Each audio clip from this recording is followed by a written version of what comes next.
Estamos de volta com o professor André Espíndola e vamos continuar nosso trajeto aí no Capixabinha e sobre tudo que ela tem produzido relativo à cultura do Espírito Santo. Professora, começou com esse que nós mostramos, Capixabinha, qual que foi o outro? O próximo foi das Três Santas. Deixa eu mostrar aqui. Santa Teresa, Santa Maria de Jetibá e Santa Leopoldina. 3 municípios muito históricos, muito importantes, bucólicos, que têm uma importância econômica, cultural, histórica para todo o Espírito Santo. E esse livro é muito interessante porque ele está todo traduzido para o pomerano. Os outros estão em português e inglês e todos foi traduzido lá em Santa Maria de Jetibá.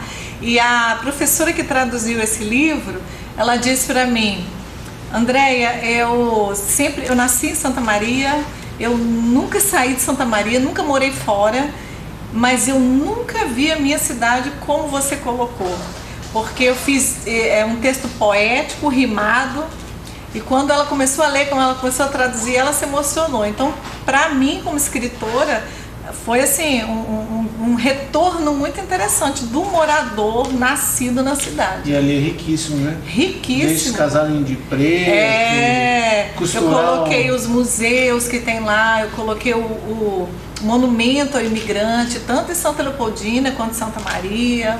O colibri é dali também, né? É de Santa Teresa, do professor Augusto Ruski. Que é o símbolo oficial do Espírito Santo, né? Símbolo oficial do Espírito Santo. Por isso que exatamente. O nosso símbolo é o colibri. Exatamente. A orquídea também, catileca, da nossa região. Ele foi responsável pela coleta de tantos exemplares das orquídeas, né, e dos colibris no nosso estado. É o patrono da biologia no Brasil, então assim, é muito orgulho sermos capixabas com essa história cultural, biológica, né?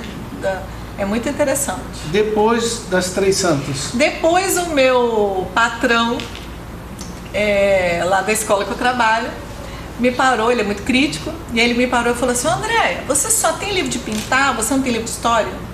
Eu falei: não, eu tenho sim, não tinha nada, mentira pura. Eu falei: agora eu vou ter que fazer. E aí eu sempre tive uma vontade de pesquisar sobre lendas. Sou professora de artes, então a gente sempre está falando da lenda do pássaro de fogo, da lenda do convento, da lenda do gênio do Penedo, da lenda da sereia de Marataízes, mas não tem mais nada. E aí eu fui atrás dessas histórias, dessas lendas, e tem muita história. Nosso estado, se você for no interior, você ouve muitas histórias. Tem outras lendas que eu ainda não coloquei no livro porque eu não tinha mais como colocar, que eu citei no Ler é Massa, que foi 10 lendas capixabas que nunca te contaram, que é interessantíssimo. Tem lendas de amor, tem lendas de superação, tem lendas de terror, tem lendas da maleta do Homero Macena, que está dentro do Teatro Carlos Gomes até hoje, ninguém sabe aonde. Então tem várias histórias interessantes. Depois eu fiz o Natureza, é um infantil, que é a história do Henrique, quando o Henrique tinha 3 anos, por isso chama Natureza, porque ele chegou em casa empolgadíssimo, dizendo que que ia ter um passeio com a Clash. E os desenhos são todos dele. Olha dentro como é que é. Todos os desenhos foram feitos por Henrique. Ele estava com 5 para 6 anos. Ele desenhou, ele pintou. E fala sobre meio ambiente, fala sobre reciclagem, fala sobre o uso da água, sobre o meio ambiente, né? Nós não podemos ir para a praia. Eu falo sempre com as crianças que a tartaruga do casco de couro fica tão triste quando a gente deixa lixo na areia do mar. Então assim, porque de noite a onda vem, carrega aquele lixo todo e leva para o mar. A tartaruga pensa que o lixo é o quê? Comida. E vai fazer o quê? Morrer. Pois é, a gente quer isso? Não. Então eles já ficam pensando, já vão para a praia, não vão deixar lixo na areia. Então é um trabalho bem legal. E depois? Depois, ano passado, em plena pandemia, eu tinha um projeto de fazer o Capixabinha colorido. E tudo começou a dar errado, se atrasar, e eu falei assim, vou fazer. Esse aqui. E aí eu fiz o Capixabinha. Esse projeto é um projeto grande, porque eu estou começando com esse primeiro. Ele visita toda a região metropolitana e depois ele visita todas as regiões capixabas. O legal desse livro é que ele é musical, Alexandre. Muito interessante.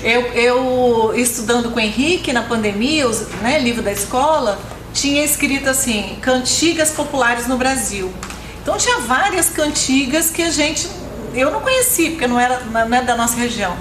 Mas tinha uma que eu falei, opa, essa aqui eu conheço. Eu falei, vamos cantar, meu filho, vamos lá. Alface já nasceu, a chuva quebrou o galho. Mãe, esse eu conheço. Ele estava com 7 anos.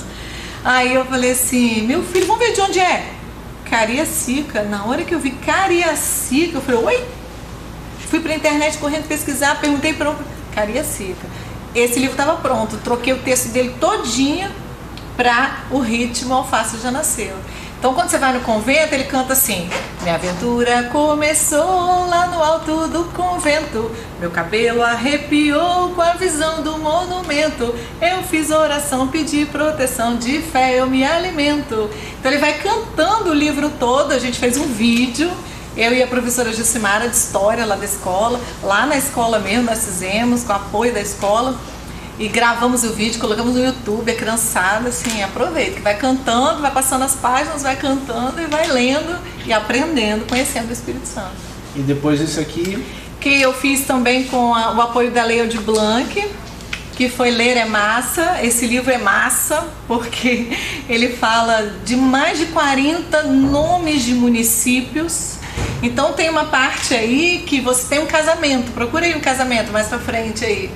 Aí, mais um pouco, esse aí.